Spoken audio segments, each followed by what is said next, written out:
Welcome back to our channel, The Incredibles!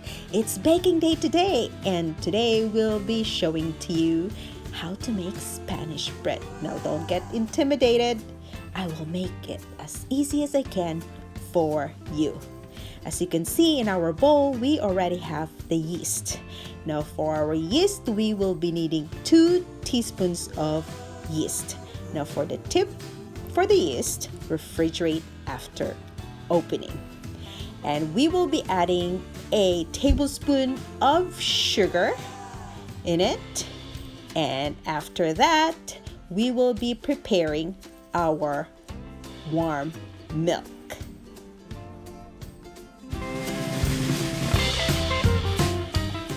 Next ingredient will be 1 cup of warm milk. Put it in a microwave. What I do is I start with 30 seconds. If I need more, I will add more time to warm up the milk. Now, if you think that your milk is too warm, please do not add it to your yeast. It will just kill the bacteria. As you can see, I touch my milk. It's one way of doing it. Now, here is our warm milk. It goes to the yeast. Just pour it gently, and afterwards, just mix it with your spatula.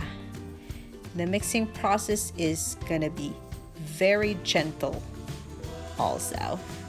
Wait for 10 minutes for it to activate. So we have the butter here. All we need is 1/3. As you can see, the paper has the measurement. Just follow that. And after that, you need to melt it.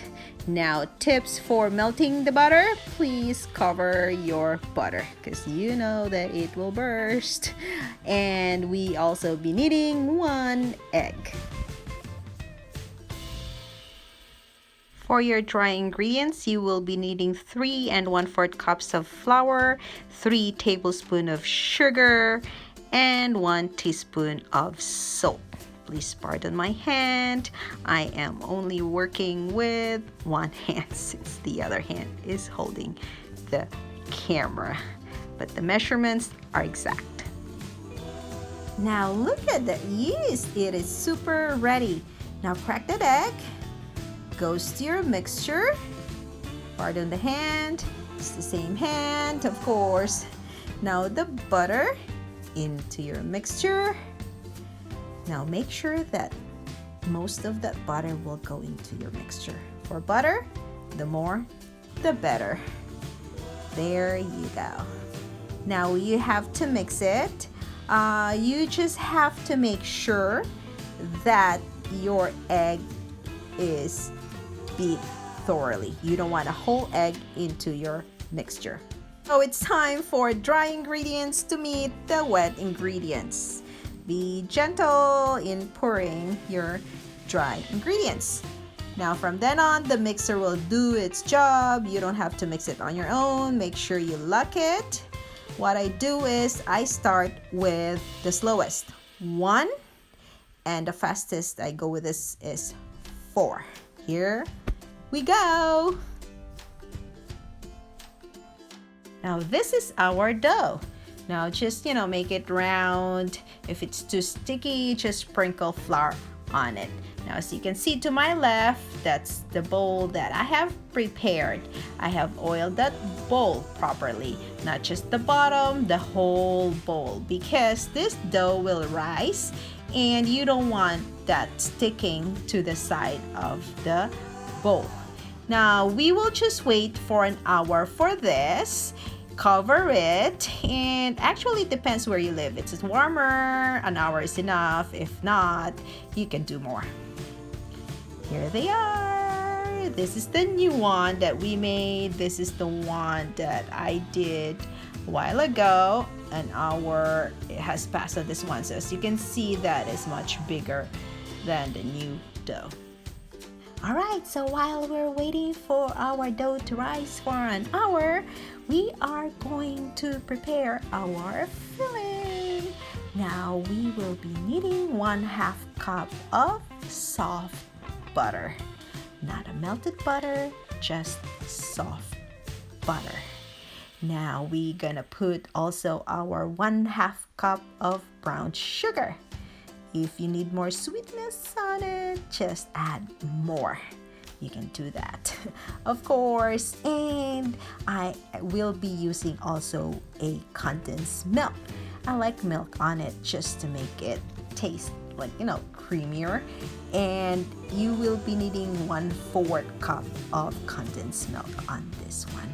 I suggest that mix these 3 ingredients first before you add your breadcrumbs. It's just easier to mix that way. So I am using plain breadcrumbs on this one, and you will be needing 3/4 cups of breadcrumbs on this one. The softest the butter that you're gonna work with, the easier for you to mix this whole filling. Now this is my favorite part of the baking, the punching. Now why do we do this? Just to make sure that take that air out of your dough. Now bring it in, mold it, and just make sure that you make a round shape for this one. Now what I do is I put this in a chopping board. You also have to make sure that your chopping board is oiled. Why don't I use the whole kitchen counter? It's because chopping board is so much easier to clean. This is our dough. Now I will cut it in half.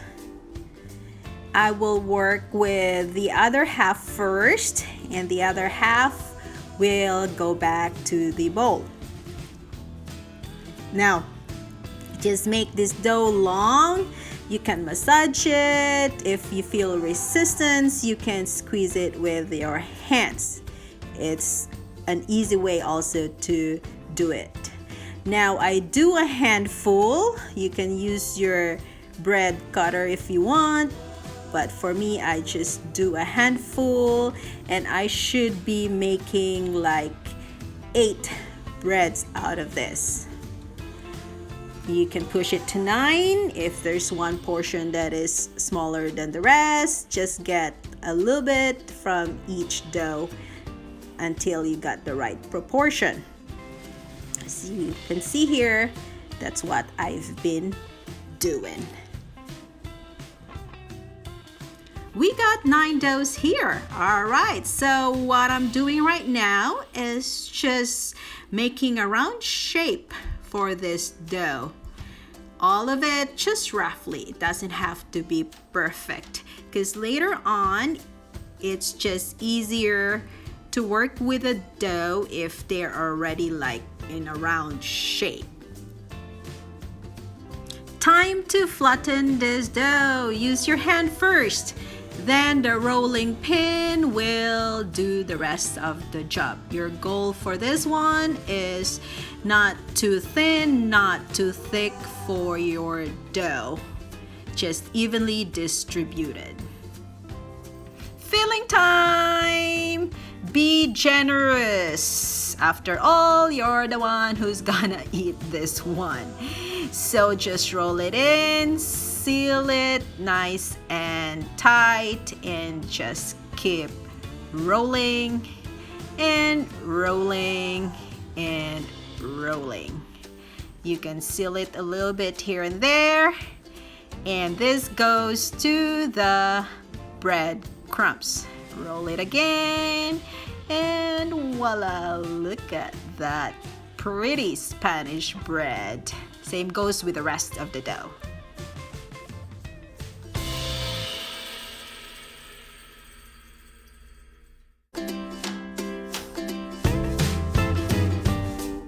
Now this is the finished product before baking them. And this is the cooked one. Yummy! We're done cooking the sunny wheat bread. Now we're going to serve it to our guests.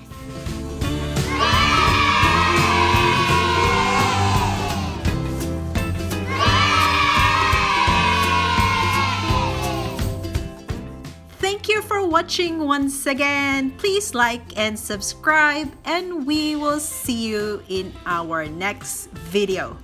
Keep on checking our channel, The Incredibles. Bye guys!